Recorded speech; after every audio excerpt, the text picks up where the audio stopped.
it tells me a signature has an issue, but in fact, it's just because I'm not connected to the web right now. So let's have a look at the signatures property. Where is it? Go.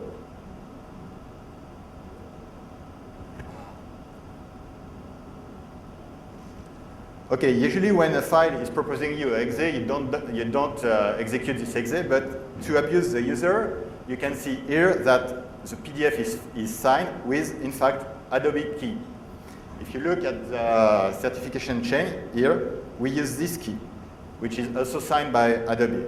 So this just means that we found somewhere in the Adobe Reader's binary a private key, and we use it to sign the binary. So this has also been fixed now. You can still sign PDF with Adobe's key, but when you do it, you also have a small message saying, okay, this key is Adobe's property, you're not supposed to use it, but you can still use it anyway. So that's just what we did. So here, oops.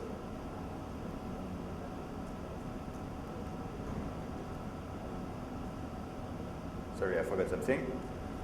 The first part, in fact, the fake update changed the configuration of the Adobe Reader and was supposed to execute a second file. So imagine now that you're on a system which is compromised.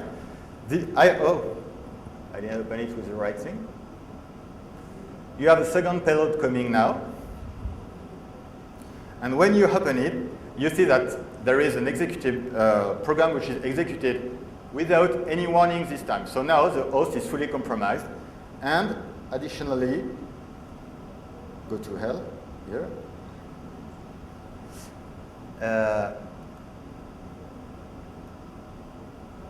Where is it?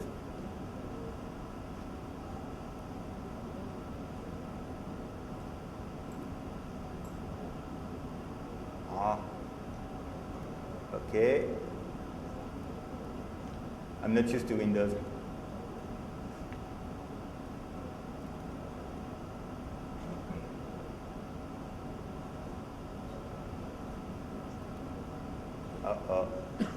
Okay, it was supposed to have cloned, which was also not supposed to be possible, but I don't see the file.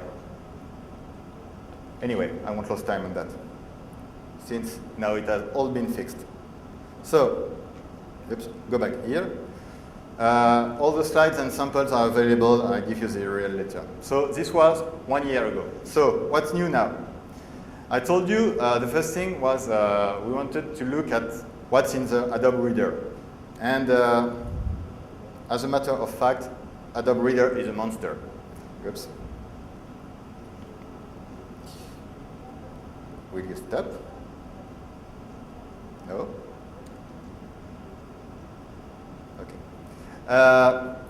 It's about 300 megabytes. The main DLL is 20 megabytes, and you see lots of connections between the various kinds of the program. So some are for specification, some are for cryptography. So each block here deals with a specific feature. So when you want to focus on Adobe, in fact, it's impossible, Adobe Reader, you have to focus on specific features. So that's what we choose to do. What's the security model? I told a bit about it. It's mainly based on white and black list. So either things are authorized or not. For instance, you're not allowed to connect to a target seed. You're not allowed to execute a .exe file. I told you about that. And of course, this configuration is also accessible in the user directory. So if you gain in any way a way to modify this configuration file, you can do whatever you want with Adobe Reader after that. But if you're a real attacker, usually you won't be very interested in modifying the user configuration. You just do whatever you want. For instance, you insert a user level rootkit or whatever. So you don't have to care about Adobe's configuration. So the first thing we look at is the file encryption. Adobe is allowed to encrypt the PDF. So basically, you don't care about the different modes. The only two which are interesting are mode 4 and mode 5. In mode 4, it's the main current one, I would say. The encryption is based on MD5 and AES. And computation is quite intensive to check the password. As you can see, you have to do, for instance, there are two kinds of password, but we don't care about it.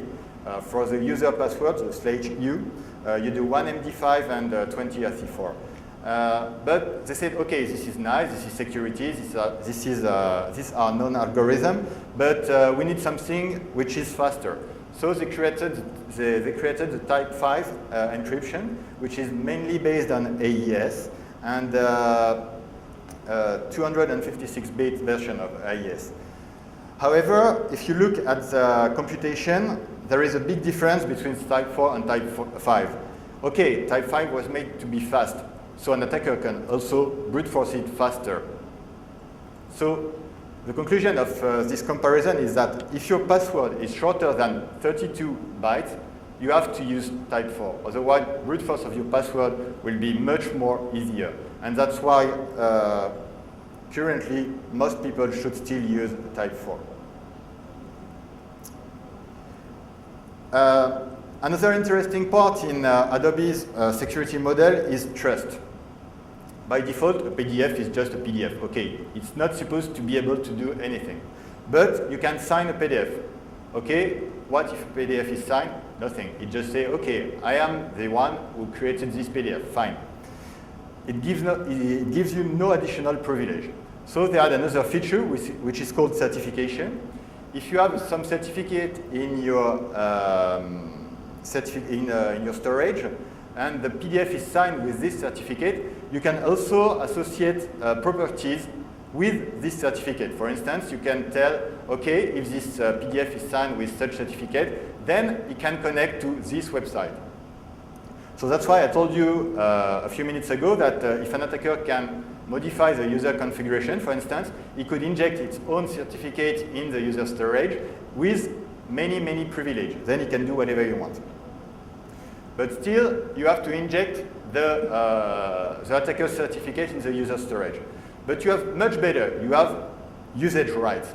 Usage rights are certificates made by Adobe themselves. So when a PDF is signed by Adobe in a specific way, then you can add some features to the reader, which is not supposed to have these features. So for instance, you can modify a PDF. You can, if you have a form in PDF, on a PDF with usage rights, you can edit this form and save it with the field. In fact, last year we believed there was only a single key, so we get it, and we use this usage rights. We use this usage rights to do our values.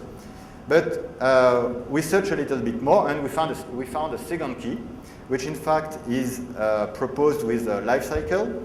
And this second key allows you to add additional features and especially use SOAP connections. And I will show you in the end a way to use them.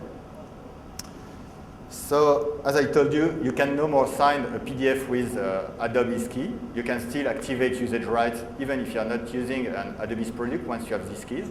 But if you sign a PDF now with these keys, you've got a warning. Another very common way the reader is used is in plugin. So Paul told about it yesterday, so I won't get much into the detail because it looked much more than I did. I will just show you some examples here.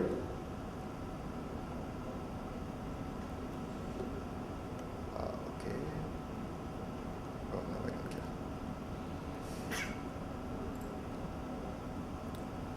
So for instance, you can open a PDF here, and I just added an alert box saying, okay, I'm in this PDF, and now I will jump to any other place. So it's all about that. Oh no, I won't because I am not connected.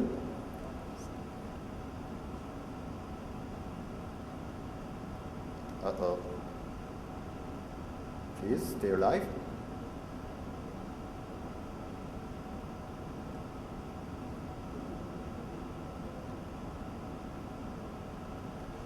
Okay, you can embed some JavaScript into your PDF. So this one gathers some information.